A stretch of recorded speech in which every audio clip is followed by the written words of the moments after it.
Welcome to HortTube. My name is John Putnam. In this video, I'm going to be jump starting a few spring and summer flowering things, bulbs, corms, tubers.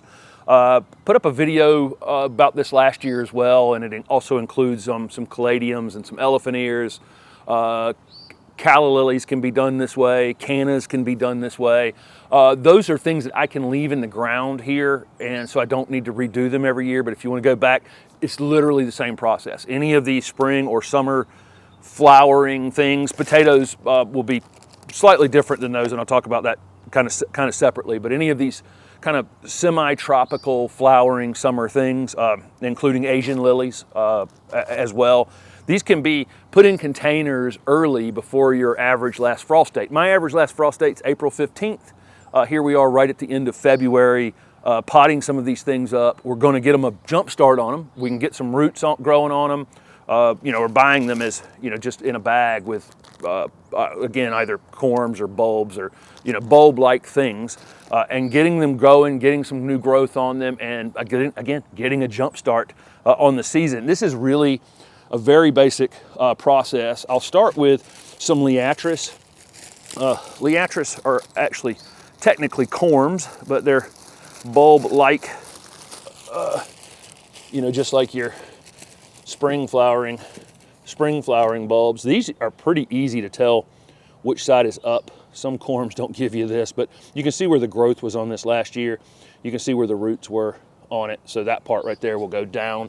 Liatris are native, great plants for pollinators, and great kind of upright, narrow piece in a mixed border.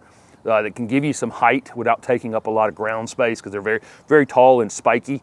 Come in lots and lots of different colors.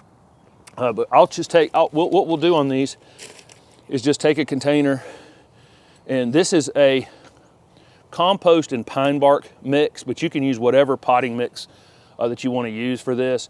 The key is not to keep these don't have any growth on them, they don't have any roots on them, so we don't want to rot them. So we want to allow them not to dry completely out, but to dry slightly in between watering, so it's important. So I'll just put maybe, this is a 1 gallon container. It's actually we call this a trade gallon container. The thing that gets sold to you as a gallon container is actually 3 quarts. But I'll fill it about halfway full for these, and set the bulbs or the corms directly on the top. And I'm just going to do 3 in there, you see, just like that, and then we'll just cover them. Just whatever depth that it says on the bag of whatever you're buying. I don't care whether it's Dahlias or these Liatris or elephant ears or whatever it is. Follow the exact same planting recommendations for the ground in your container. If you're supposed to leave it up some above the top of the container, do that. If you're supposed to sink it down and cover it with 3 inches of soil, cover it with 3 inches of soil in the container. 1 gallon container might not be adequate for some, elephant ear. You can get elephant ears that are just big around. You may need a 2 gallon or a 3 gallon container, but getting them up, getting them started before we put them in the ground is the way to go. So that's how I do Liatris. These are Asian lilies, which also another one that can give you some upright. This lot here in Raleigh is 0.19 acres, and it's very, very full. Everything's asleep right now, but as things are starting to wake up already, all the perennials are coming up, this is going to be a very full space. So having something that's kind of upright and narrow is a good thing for that. I'm going to do the exact same thing on these. These are much easier to tell the bottom and the top from, because there's actually still roots. There's still roots on the bottom of them. But again, the exact same process of, I'm going to fill this container about halfway, stretch those roots out. I'm burying these roots just a bit down there. You don't have to fill the container completely up.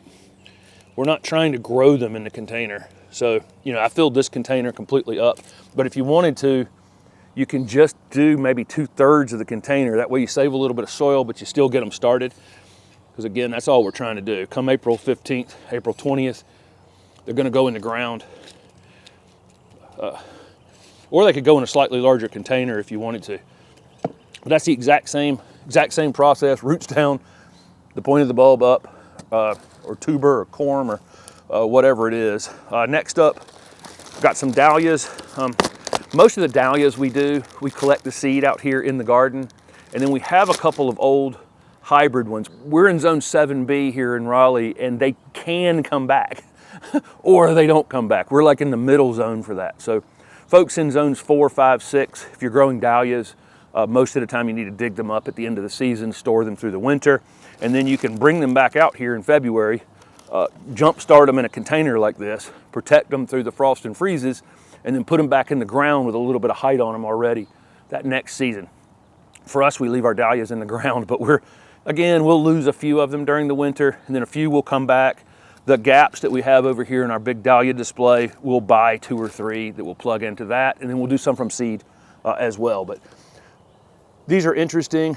If you get one like this, you could technically divide this, but I want a big, the thing for me is the bigger the plant I can get established this year, the more vigorous the growth, the more likely it will be to come back next year. If I'm leaving it in the ground. Okay. But again, really nothing to this over and over and over again. There's an obvious point here where the growth was last year on this, and then this is all the stored energy that the dahlia created last year. And I'm just barely going to cover these dahlias. Almost the top of that, where that thing was last year, I leave almost exposed. And that's where my new growth will come from. I can tamp that down just a bit. We keep all of our 1-gallon containers for this purpose. We've got a giant stack of them back on the other side of the shed back there, and we can just reuse them for this purpose every single season. We are also starting some things from seed in the house a little bit earlier than we normally would. So actually some dahlias, and we're going to pot them into these gallon containers and grow them on a little bit ahead of time before they go in the ground. Those seeds went in yesterday, and so after about 4 weeks, they'll get planted in here. Another 4 weeks before we can safely put them outside. These kind of semi-tropical things. Liatris is not a tropical at all. It's actually native to our area, but if you start them and get the growth coming up on them early, they are vulnerable to some frost. Okay, so I put 1 dahlia in a container. That's probably the way you want to go on these small containers.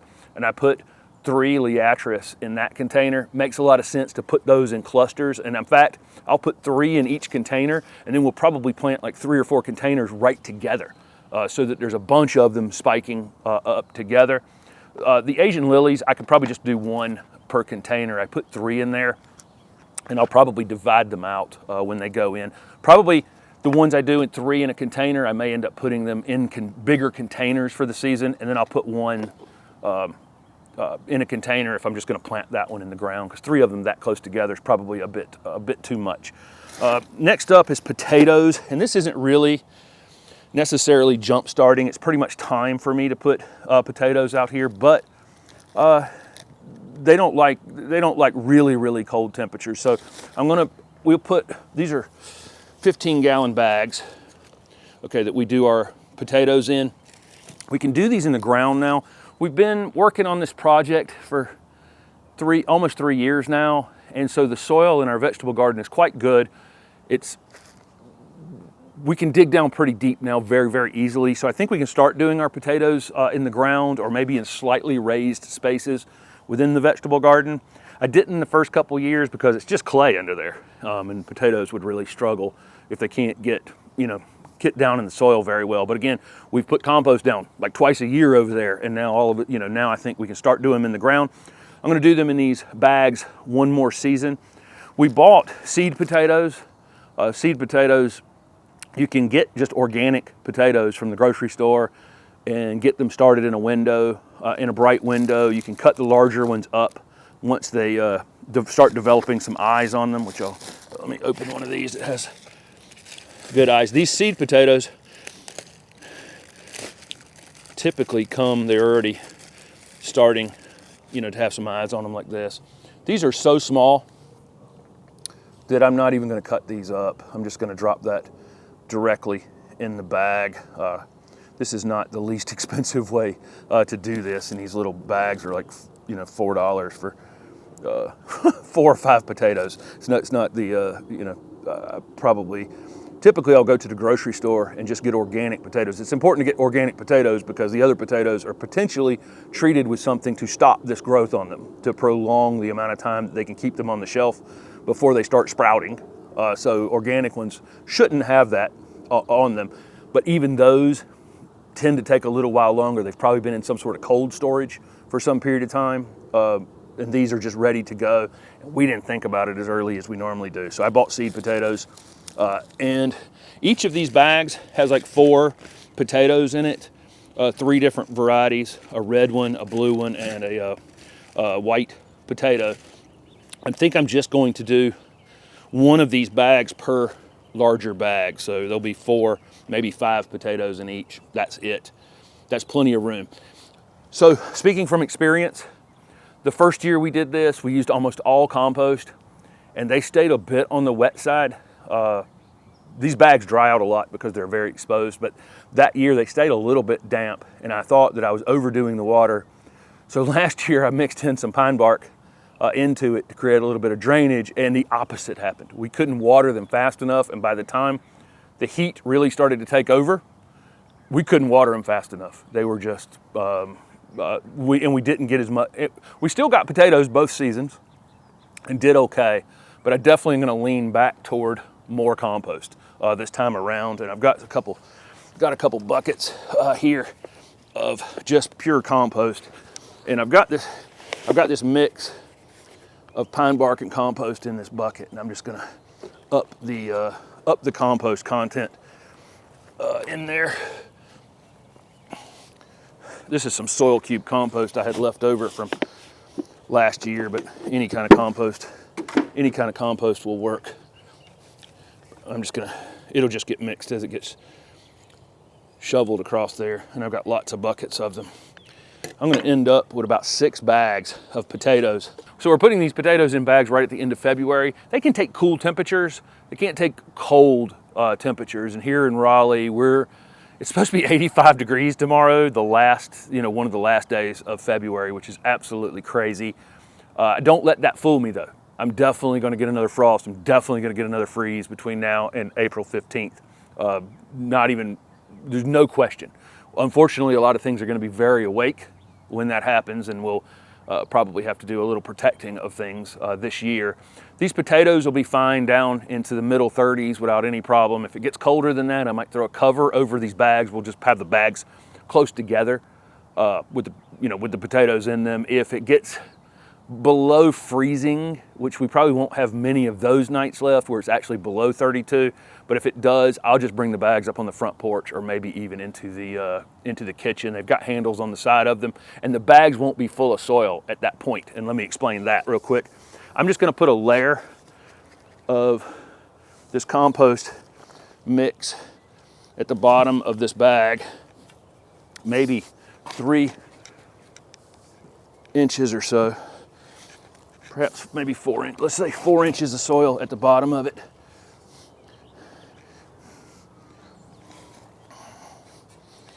Okay, so that's about right. Okay, so here I've got maybe 3-4 inches of soil right at the bottom of the bag, and that's where I'm gonna sit my potatoes. So I'm taking these white. It's another thing I've done, I think it's easy to do as well, is put too many potatoes in here. So each of these is gonna be separate plants, and all those separate plants are gonna be competing with one another for nutrients, competing with one another for light, competing with one another for water. And so I'm just gonna back it off to 4 this year. Steph, if you'll come over here and look down in the bag. So I'm just firming them in. There's about 4 inches of soil underneath them. And then I'm just going to cover them with another 3 inches of soil or so. And then that's all I'm going to put in there for now. I'm going to let the new growth come up through. So they'll start rooting in and new growth will start, and we'll see that new growth start to stick up above the soil. And when we do, we'll add more soil to it. And every single time they pop up through, we'll keep adding soil until the bag is full, and that will take several weeks. There are determinate and indeterminate potatoes. Determinate potatoes, which this Kennebec that I just planted is one, they form potatoes right in the root zone where the potato is in the bag, okay? So they won't, as the new growth comes up through this bag, they won't produce additional potatoes along the stems. They are faster growing though. And we have a very short season here of cool weather before it gets very hot during the summertime, and it kind of shuts them down. So fast is good.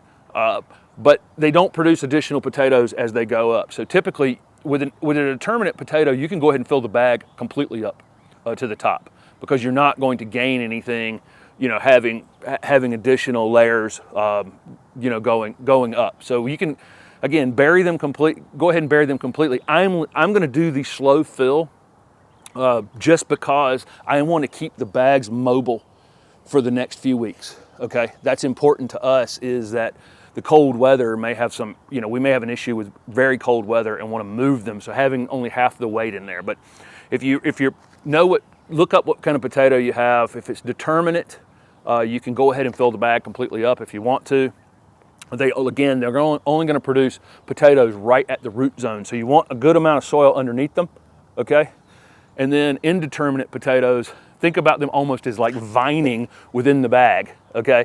So that as it grows up, more potatoes can form along the stem. They are slower growing, and most of the seed potatoes you find, I think, are going to be determinate potatoes, but there is a difference there. There's the same thing in tomatoes as well. With some tomatoes, determinate tomatoes are already at the exact same time pretty much, especially mechanical pickers. Roma is a determinate, and then indeterminate ones are vining ones that have, the tomatoes just continue on the stems all year long. But so there is a difference in potatoes as well. But again, most of them I think are going to be determinate that you're buying as seed potatoes, and you can go ahead and fill the whole bag. The only reason I'm not is just keeping it mobile. That's how we jumpstart potatoes. I can put some sort of organic fertilizer in here, garden tone, plant tone, whatever you want to use, organic fertilizer into that bag. But so there's starting our potatoes, which are technically tubers, and then a few different corms, our dahlias, some oriental, some Asian lilies, and again there are several other things that you can do this with: callas, cannas, elephant ears, and probably missing something else. What else? Asparagus, rhubarb. Yeah, and that's true too. Steph is throwing out. It's time to. You can do this with. You can plant asparagus now, rhubarb, strawberries. Lots of other things are probably available at the stores right now as well. Some can be planted, some can't. Just follow the instruction on the bag. If it's too early to plant it in the ground, whatever it is, doesn't matter what it is. If it's too early to plant it in the ground, you can plant it in a container, leave it outside in the sun, keep it moist but not wet. On cold nights, you just bring it into a garage, bring it into the house, protect it, get it started. It may say on the package that you can put it in 4 weeks before your last frost or something like that, which, that might be the case with strawberries or something like that. Then go ahead and put them in the ground when you get them. But I would encourage you, if you're thinking about getting any of these things that I've mentioned, to go ahead and grab them, even if you're not going to jumpstart them and you're just going to keep them dry between now and then, because a lot of times by the time April 15th, April 20th rolls around and it's time to put those things in the ground, they can be very picked over at that point. And it's much less expensive to go buy an elephant ear bulb right now than it is one in a container later in the season that's already grown out. The difference will be, $8, $9 now versus, $25, $30 more dollars in a bit, grown out in a container later in the season. So there you go, jump starting things, getting ready, getting that spring fever going, and look forward to showing you how these things are performing in the next few months. Thanks for watching.